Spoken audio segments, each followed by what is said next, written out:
The Lord be with you. And with your spirit. A reading from the Holy Gospel according to John. Glory to you, O Lord. At that time, Jesus was standing with two of his disciples, and John was standing with two of his disciples, and he looked at Jesus as he walked and said, "Behold the Lamb of God." The two disciples heard him say this, and they followed Jesus. Jesus turned and saw them following, and said to them, "What do you seek?" And they said to him, "Rabbi," which means teacher, "where are you staying?" He said to them, "Come and see." They came and saw where he was staying, and they stayed with him that day, for it was about the 10th hour. One of the two who heard Jesus speak and followed him was Andrew, Simon Peter's brother. He first found his brother Simon and said to him, "We have found the Messiah," which means Christ. He brought him to Jesus. Jesus looked at him and said, "So you are Simon, the son of John. You shall be called Cephas," which means Peter. The Gospel of the Lord. Praise to you, Lord Jesus Christ. My dear brothers and sisters in the Lord, today we celebrate the second Sunday in Ordinary Time, Year B. And the theme of my reflection is, when God calls you by your name.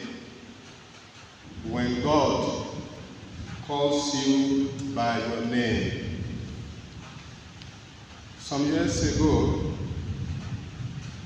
when I was newly appointed as the bursar or the treasurer of the Spiritans in Zambia, shortly after I was introduced as a signatory to the account, there was a need for me to go to the bank to withdraw $5,000. So when I went there, because the introduction of my identity was just very fresh, it was not updated in their computer, and none of them knew me then. And so they were suspicious that I might not be a signatory to that account. And so, not seeing my name in the computer and asking for such a big amount of money, $5,000, they refused to give me at the first instance. But I told them I am a signatory. But they say your name is not appearing in our computer, and we cannot risk it to give you such amount of money. But after a bit of discussion and understanding, they went to their books, the file of the account of the Holy Ghost congregation, and they found that my name was there. And that is how they apologized and promised to update that document on the computer. And I was given the money. The importance of being identified by your name. If my name was not found on that computer and not found in their file, I would not be given that money.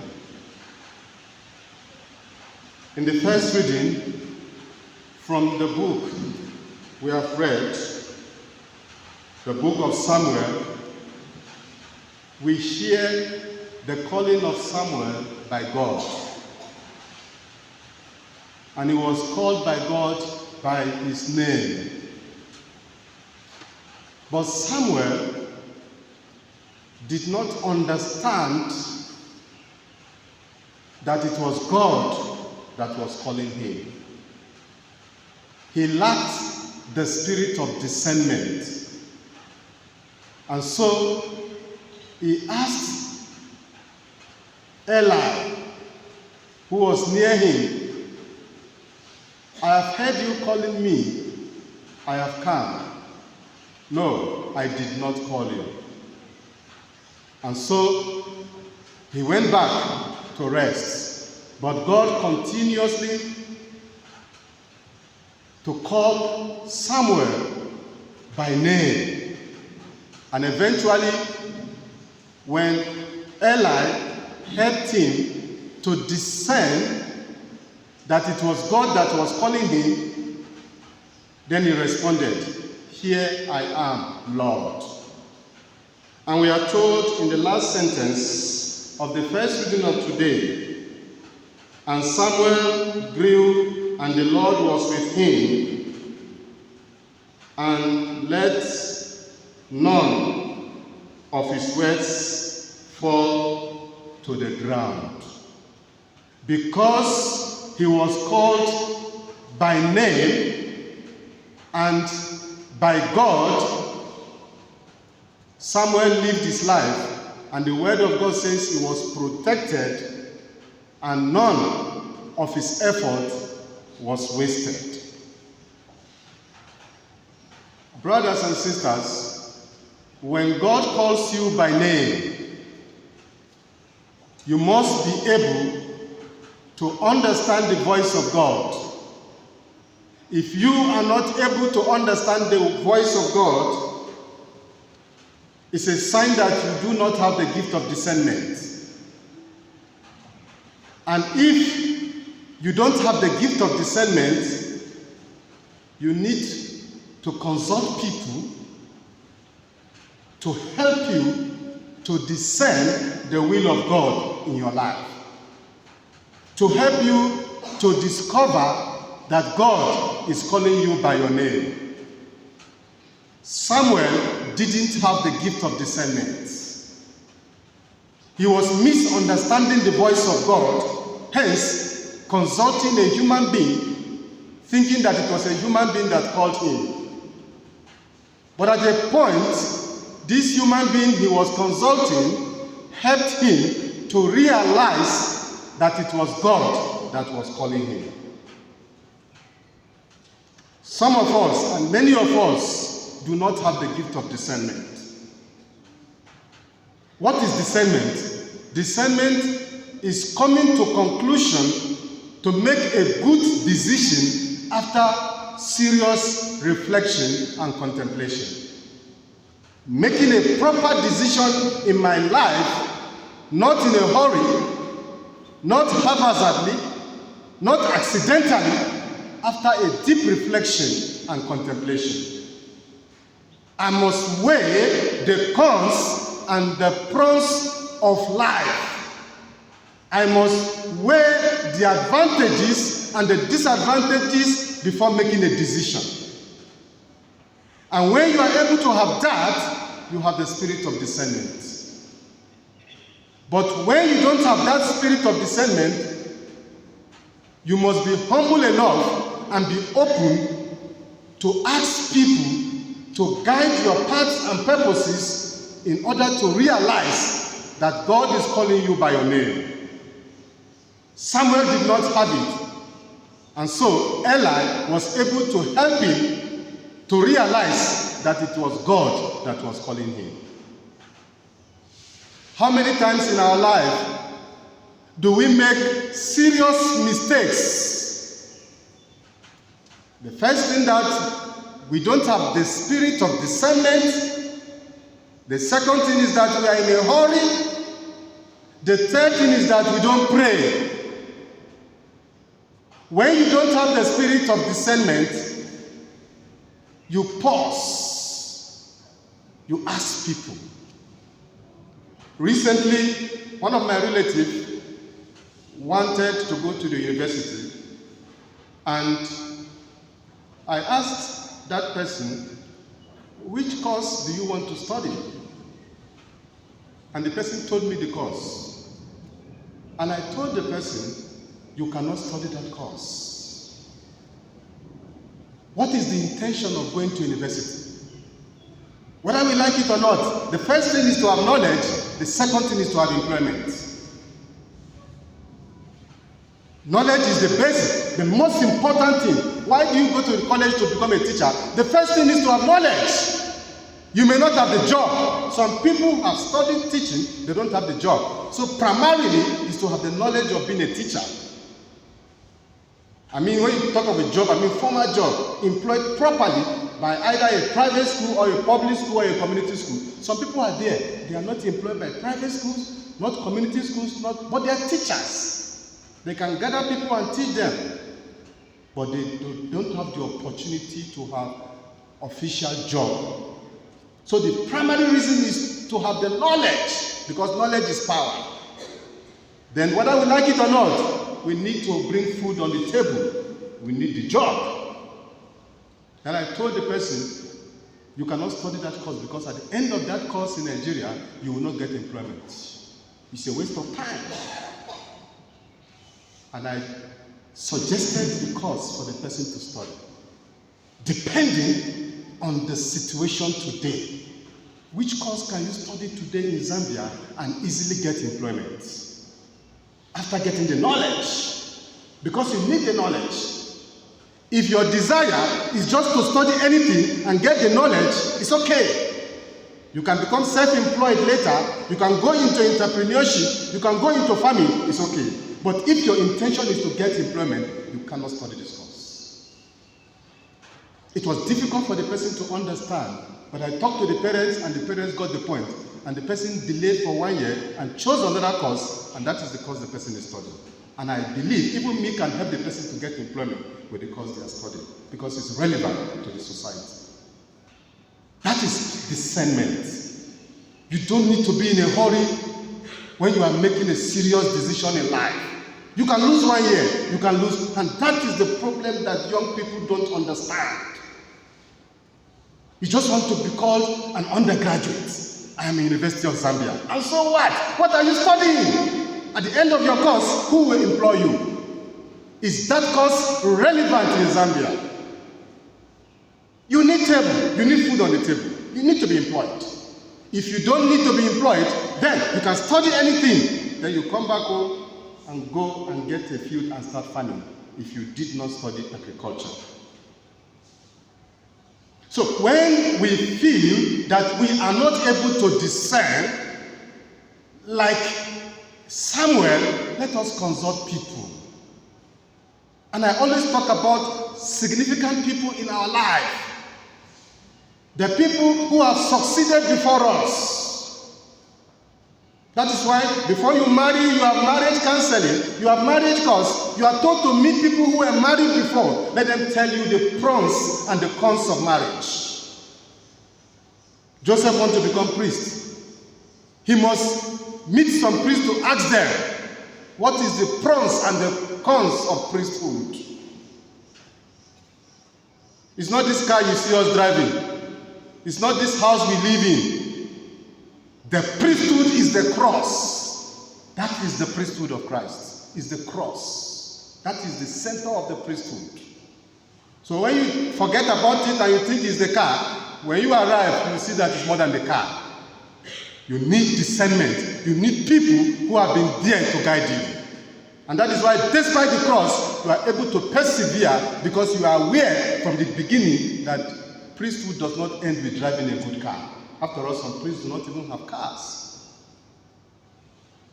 And when you have the spirit of discernment, or people have helped you to make proper decisions in life, you begin to understand that because God has called you by name, you are the property of God.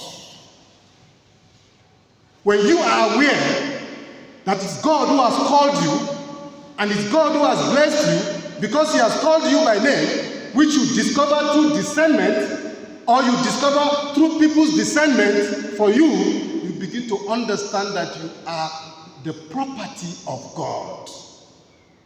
And that is what St. Paul is telling us in the second reading.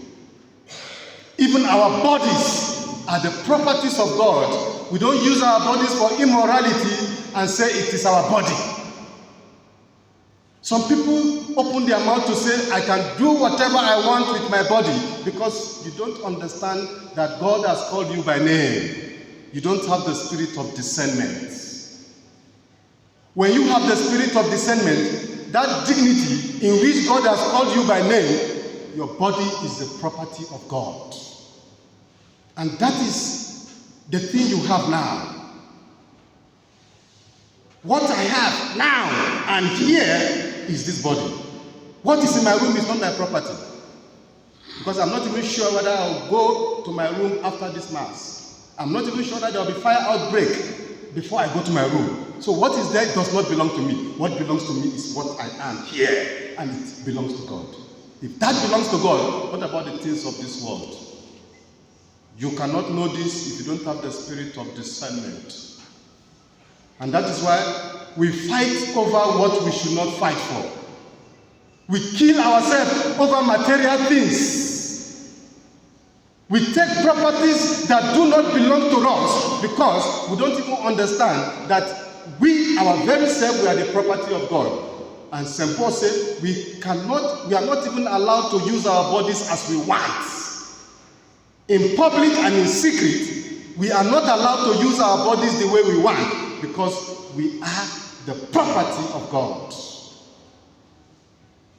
The car I use, I can use it as I want. But if I give it to you, if you say, Father, borrow me your car, you'll be conscious that this is not my car. You'll be careful. Analogically, and it's true, I have borrowed somebody's car before. And I'm very careful, very aware that this does not belong to me. It's the property of somebody. And when there's a small thing, I become afraid. I am worried. But as long as the car is attached to me, even if the tire is out, as long as I'm alive, it's okay. I'll sleep in peace. I'll fix it later because it's my property. So you are the property of God. So you don't do what you want. You be careful because the owner is watching. The owner is waiting for you. The owner needs feedback. And I give you an analogy of what does not belong to you. And you agree with me when you borrow, if you are an honest person, when you borrow somebody's property, you are very careful. Because if anything happens, you know the consequence. You will feel ashamed. You will feel disappointed. If you meet somebody that is difficult, you will pay. So my dear brothers and sisters, when we are aware of this, we respect the properties that we have. And that is why the issue of sharing, the issue of giving should not be a problem, because what we have is the property of God. We are custodians of what God has given us. And our lives become a libation. Our life become a sacrifice. We die so that others will live. If you are aware that you are the property of God, and God has blessed you the way He promised Samuel in the first reading, you will use what God has blessed you with to bless other people. You become a blessing to humanity. You die so that others will live. You die so that Christianity will continue to flourish. The blood of the martyrs is the seed of Christianity. And that is what we see in the gospel of today. Jesus called His apostles by name. And particularly, He said, your name has been changed. You are no longer Simon, you are Cephas, which means Peter. And what is the consequence? Martyrdom. All of them, except John, the beloved, who died a natural death, and Judas, who committed suicide, the rest of them shed ultimate blood to advance the cause of Christianity. They died so that we will live. They died so that Christianity will flourish. The blood of the martyrs became the seed of Christianity. All of them, because they were aware that they were called by God, they gave all, including their life. All of them, 10 of them, brutally martyred, remembering that they were called by God. Self-abnegation, self-sacrifice, self-giving. If you know that God has called you by name, your life is simplicity. Your life is availability. Your life is generosity. Your life is giving. Because God has given you what you have. And He has given you what you have. Why can't you give to those who do not have? Why can't you share to those who do not have the same opportunity? Because of lack of understanding. Are you aware that this name that you have, Daniel, God calls you by that name? The dignity of somebody calling you by name. Immediately, they discovered my name in that file. They asked for my ID to see whether the name on my ID and on that file the same. To see my photograph in that file and my face the same. And I gave them, and it correlates, and they gave me the $5,000. From that day until the day I stepped down as the bursar of Spiritans, they never asked me for my ID again. They never asked me anything again, because they are convinced that my name is in that bank. So when your name is in the archive of God, you are blessed. You are protected because your name is there. You are above intimidation. You are above any types of violence, especially spiritual, because your name is there. Nobody asked me again for questions. That day, I was suspected to be fraudulent. After that day, when I entered the bank, as if a rich man has entered, welcome, Father. They have discovered the name. When they discover the name, the scenario changes. When your name is recognized by God, when God calls you by name, you live a life of dignity. You are protected in the hollow of God's hands. You may die, but your dying is to bring life for people.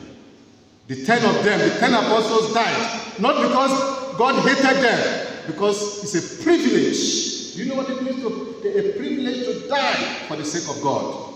It's a big privilege to die for the sake of God. Because after all, from God we came, unto God we shall return. The ultimate price I can pay with my life is to die for a good cause. And you cannot die for nothing if your name is not there. Some of you can die for your children because you know them by name.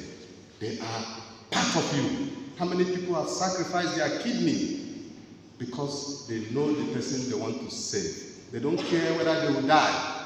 But as long as you know that I'm giving this kidney to save Daniel, it's okay. I know him by name.